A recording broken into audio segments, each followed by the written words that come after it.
श्री गणेशाय नमः। श्री जगदम्बा दुर्गा दैवीय नमः। अंतस यात्रा की इस कड़ी में आज हम अपने साधकों को बताने जा रहे हैं कि गुप्त नवरात्रि में अपनी साधना को प्रखर करें।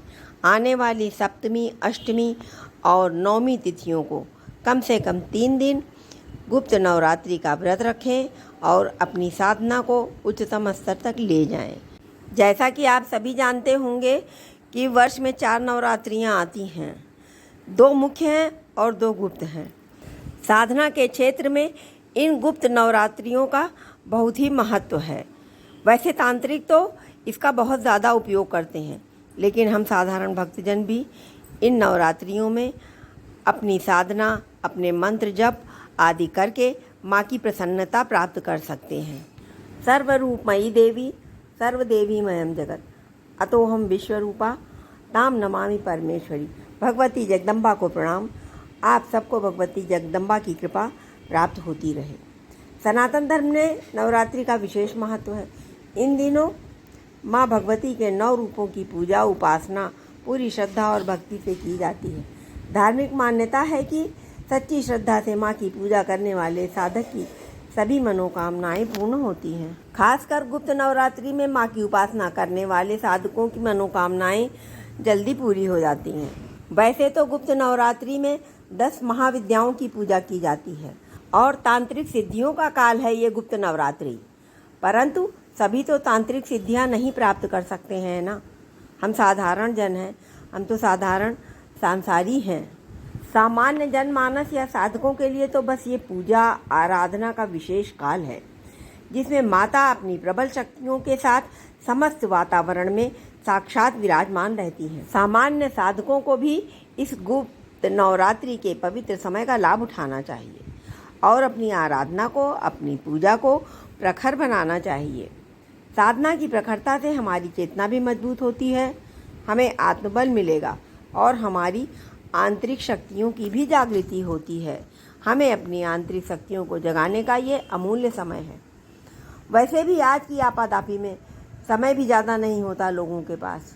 बस पूरा दिन लोग रोजी रोटी यानी आर्थिकता के चक्कर में निकाल देते हैं। ज़रा सोचिए, नवरात्रि क्यों कहते हैं? इस काल को 9 दिन क्यों नहीं कहते? वो इसलिए कि नवरात्रियों में रात के समय भी सभी शक्तियाँ जागृत रहती हैं और हमें परिपोषित भी करती हैं। श्री दुर्गा सप्तशती में कहा भी गया है, चंडी पाठः दिवारात्रो कुर्या देव न संशया। इसलिए इस समय रात्रि में भी फुर्सत से आप आराधना कर सकते हैं और माँ की कृपा प्राप्त कर सकते हैं। वैसे आराधना तो कभी भी रात्रि में की जा सकती है, लेकिन नवरात्रियों का ये विशेष काल होता है। इसमें किसी भी आराध्य की, चाहे माता हो, देवी हो, देव हो, किसी की भी आराधना कर विशेष लाभ प्राप्त कर सकते हैं। पूरे 9 दिनों तक अगर कोई नहीं भी कर पाए तो आखिरी के 3 दिन शाम से रात्रि 9 बजे से 10 बजे तक सप्तमी, अष्टमी, नवमी तिथि को तो जरूर करें। कोई भी मंत्र जाप, पूजा पाठ या अनुष्ठान जो आपकी शक्ति हो, जो आप कर सकते हो।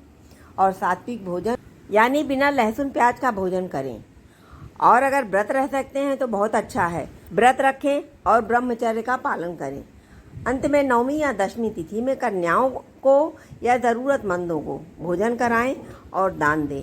इस प्रकार से आप अपने नवरात्रि का व्रत या अनुष्ठान या पूजा जो भी आप करते हैं उसे पूरा करें और उसका लाभ उठाएं।